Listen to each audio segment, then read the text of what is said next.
안녕하세요. 레버리지 랜드에 오신 것을 환영합니다.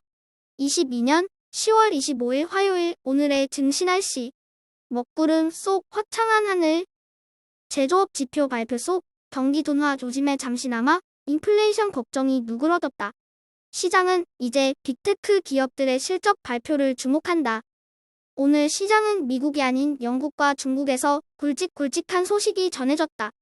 영국은 밥 잘 사주는 문화가 헤프게 퍼주다 최단 기간 내 아웃되고 금융권 출신의 인도계 리시 수넥 전 재무장관이 새 총리로 당선되었고 중국은 예정대로 시진핑 주석의 사면 이미 확정되었다. 오늘 시장은 중국발 지정학적 리스크에 대한 우려 속에 불안한 출발을 보여주었으나 S&P 제조 및 서비스 지수가 시장 예상치보다 낮게 나옴에 따라 경기 둔화 움직임이 감지되며 시장에 호재로 작용하였고 이번 주 빅테크 기업들의 실적 발표 기대감 속에 지난주 금요일에 상승 흐름이 꺾이지 않고 유지되었다.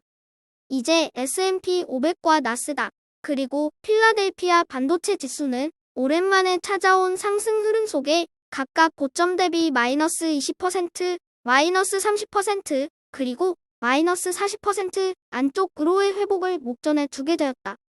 최근 시장의 상승 랠리 속에 향후 시장 전망에 대한 다양한 의견들이 보도되는 가운데 알리안츠 고문 모하메드 엘에리어는 패드의 정책 변화 기대로 형성된 단기 반등은 오래 지속되기 어렵다며 현재 패드는 성장과 인플레이션 그리고 금융 안정까지 걱정해야 하는 처지라며 암울한 미래를 예견했다.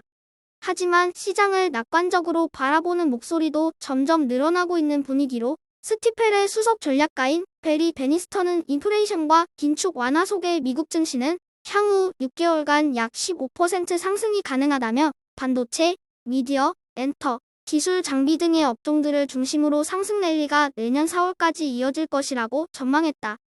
마지막으로 월가의 영원한 긍정 끝판왕인 펀드 스트릿의 톱니는 한술 더 떠 S&P 500이 내년 1월까지 무려 5,000포인트까지 질주하게 될 것이라며 이번 상승 랠리는 지난 6월보다 훨씬 거셀 것이라며 길고 긴 하락장에 지칠 대로 지쳐있는 시장 참여자들에게 한 줄기 희망의 메시지를 던져주었다. 3배수 레버리지 ETF는 오늘 하루 업종별로 극명한 모습을 보여주었다. S&P 500과 나스닥이 1% 이상 상승하였고 필라델피아 반도체 역시 연승 행진을 이어갔지만 중국이 제대로 사고를 쳤다.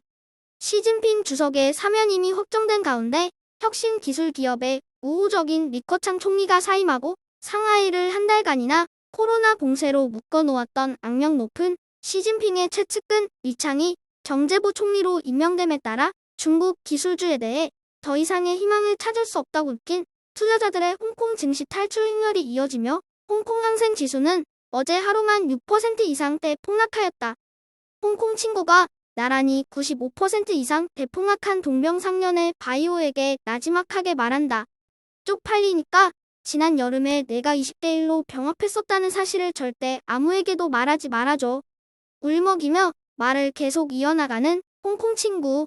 무려 20대 1로 병합하고도 이 모양이라는 사실을 알게 되면 친구들이 날 다 떠나갈 거야. 옆에 있던 FN, 지유가 한마디 했다. 아씨 난 도대체 뭔 죄냐? 내 안에 바이두랑 알리바바는 왜 들어있는 건데. 진짜 욕 나올라고 하네. 2배수 레버리지 ETF 역시 3배수와 비슷한 흐름으로 중국과 연관이 깊은 전기차 ETF가 10.21% 하락하였으며 중국 테크주 시웹은 오늘 하루만 무려 28.07% 대폭락하였다.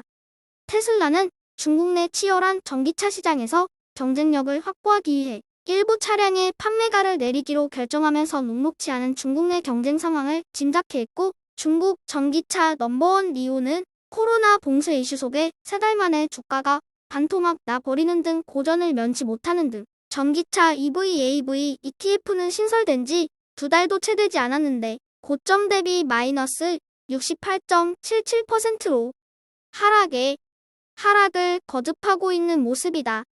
이번에는 중국 친구가 기름때 묻은 얼굴로 불쌍한 표정을 지으며 말했다.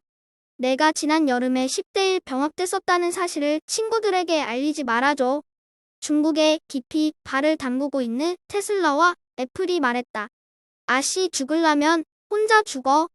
요즘 니들 때문에 불안해서 잠이 안 와. 3배수를 역으로 추종하는 곡버스 ETF는 최근 미국의 기술주 종목들이 회복세를 보이는 가운데 상승 흐름이 한풀 꺾이면서 고전을 면치 못하고 있고 그나마 바이오와 중국의 부진에 빌붙어 먹고 있는 모습이다. 이제는 주요 빅테크 종목들의 실적 발표와 11월에 있을 FOMC 회의와 CPI 물가지수 발표 결과에 따라 곡버스의 운명이 결정될 것으로 보여진다. 다음으로 불진의 개별 종목 소식으로 모건 스탠리는 테슬라에 대한 매수 의견은 유지하였으나 단기 전망을 어둡게 내다보며 목표가를 350달러에서 330달러로 내려잡았다는 소식이고 메타의 헤지펀드는 메타에 더 센 구조조정을 요구하며 사람들은 메타버스가 뭔지부터 헷갈린다며 정신 차릴 것을 주문했다. 마지막으로 애플은 애플 TV와 애플 뮤직의 정기 구독료를 인상한다는 소식이다. 다음으로 불진의 개별 종목의 오늘 성적을 발표한다. 빅테크 기업들이 이번 주 실적 발표를 앞두고 대부분 선방한 가운데 넷플릭스는 그간 많이 달린 탓에 잠깐 쉬어가는 모습이다. 넷플릭스, 고생했어. 넌 잠깐 쉬어도 괜찮아. 이에 질세라 오늘은 어도비가 바톤을 이어 질주해 주었고 반도체 종목들도 최근 견고한 흐름을 보이며 불지의 상승세에 일조하고 있는 모습이다. 오늘 소개할 종목은 유전자 가위 관련 플랫폼 기업인 맥스사이트이다. 크리스토퍼 카스나인 기술의 확신을 가지고 있는 투자자라면 반드시 알고 있어야 할 회사로 향후 어떤 기업이 이 기술을 활용하여 선두자리로 치고 나가게 될지 고민이 되는 투자자들에게 아무나 이겨라 전략으로 맘 편하게 투자할 수 있는 차세대 세포 치료제 플랫폼 기업인 맥스사이트. 오늘의 템버거 후보 종목으로 추천한다. 나는 어른이 된 후 사람들이 정치나 경제 문제로 불안해하지 않았던 시기가 기억나지 않는다. 정보가 많다고 해서 반드시 투자에 유리한 것은 아니다. 이제는 핸드폰만으로도 언제 어디서나 수많은 전문적인 경제 정보를 알아낼 수 있는 정보의 홍수 속에 살고 있다.